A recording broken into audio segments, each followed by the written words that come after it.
வணக்கம். நான் doctor Vishnu, physiotherapist, Kerala Ayurveda hospital, Tiruchi. நாம இன்னைக்கு பிசியோதெரப்பினா என்ன அண்ட் அதோட யூசஸ் என்னன்னு பார்க்க போறோம்.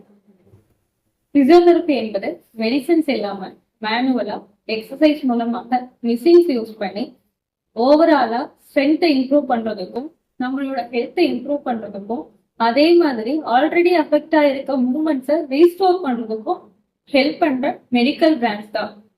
நெக்ஸ்ட் நம்ம பிசியோதெரப்பி கொடுக்கறதுனால கிடைக்கிற பெனிஃபிட்ஸ் என்னன்னு பார்க்கலாம். ஃபர்ஸ்ட் பெயின் எப்படி கம்மி பண்றதுன்னு பார்க்கலாம். பெயினை கம்மி பண்றதுக்கு பேஷண்டோட ஹிஸ்டரி நம்மளுக்கு தெரியும். பேஷண்டோட ஹிஸ்டரியில பெயின் லெவல் எந்த லெவல்ல இருக்கோ அதை பொறுத்து தான் நம்ம ட்ரீட்மெண்ட் ஸ்டார்ட் பண்ண முடியும். பெயின் அதிகமா இருந்ததுன்னா பெயினை கம்மி பண்ணிட்டு மைல்டு பெயின்ல இருக்கும் போது நம்ம எக்ஸசைஸ் ஸ்டார்ட் பண்ணலாம். பெயின் அதிகமா இருக்கையில கம்மி பண்றதுக்காக மிஷின்ஸ் யூஸ் பண்ணலாம். மிஷின்ஸ் என்ன மாதிரி மிஷின்ஸ் எல்லாம் யூஸ் பண்ணலாம் அப்படின்னு பார்த்தோம்னா அல்ட்ராசவுண்ட்ஸ் யூஸ் பண்ணலாம், ஐஎஃப்டி யூஸ் பண்ணலாம், டென்ஸ், இந்த மாதிரி பிசியோதெரபிக்குன்னு தனியா மிஷின்ஸ் எல்லாம் இருக்கு. அதை யூஸ் பண்ணி பெயினை கம்மி பண்ணிட்டு அதுக்கப்புறம் எக்ஸசைஸ் ஸ்டார்ட் பண்ணலாம். எக்ஸசைஸ் தனித்தனியா ஒவ்வொரு ஜாயின்ஸுக்கும் ஒவ்வொரு மூட்டுக்கும் தனித்தனியான எக்ஸசைஸ் இருக்கு. அதை பலப்படுத்துறதுக்காக எக்ஸசைஸ் பண்ணி பெயினை கம்மி பண்ணிக்கலாம். அடுத்து தசை மற்றும் எலும்புகளை வழிபடுத்துறதுக்கு பயிற்சி கொண்டு போறோம். தசை மற்றும் எலும்புகளை வழிபடுத்துறதுக்கு தனித்தனியா நம்மளுக்கு பயிற்சி இருக்கு. பர்டிகுலர் சில மசில்ஸ் வீக்கா இருக்கு, அந்த மசிலை மட்டும் ஸ்ட்ரென்தன் பண்ணணும். அதுக்கு தனியா ஸ்டேட் பை ஸ்டேஜா நம்ம எக்ஸசைஸ் கொடுக்க முடியும். எக்ஸசைஸ் கொடுத்து மசிலை ஸ்ட்ரென்தன் பண்ணணும். இப்போ ஆல்ரெடி அஃபெக்ட் ஆயிருக்க மூவ்மெண்ட்ஸ், பேலன்ஸ், வீக்னஸ், கோஆர்டினேஷன் இதெல்லாம் பிசியோதெரப்பி மூலமா சரி பண்ணிக்க முடியும்.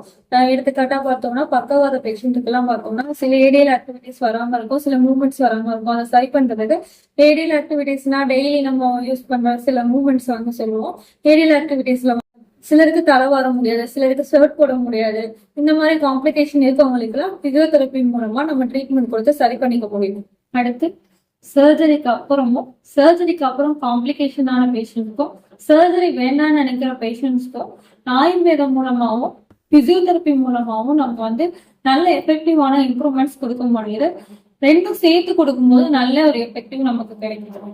இது கூட ஓவரால் பாடி ஹெல்த், அதாவது பிசிக்கல் ஃபிட்னஸையோ மென்டல் ஹெல்த்தையோ அது இல்லாம ஸ்போர்ட்ஸ் ஆக்டிவிட்டிஸையும் பிசியோதெரப்பி மூலமா இம்ப்ரூவ் பண்ணி மெயின்டைன் பண்ணிக்க முடியும்.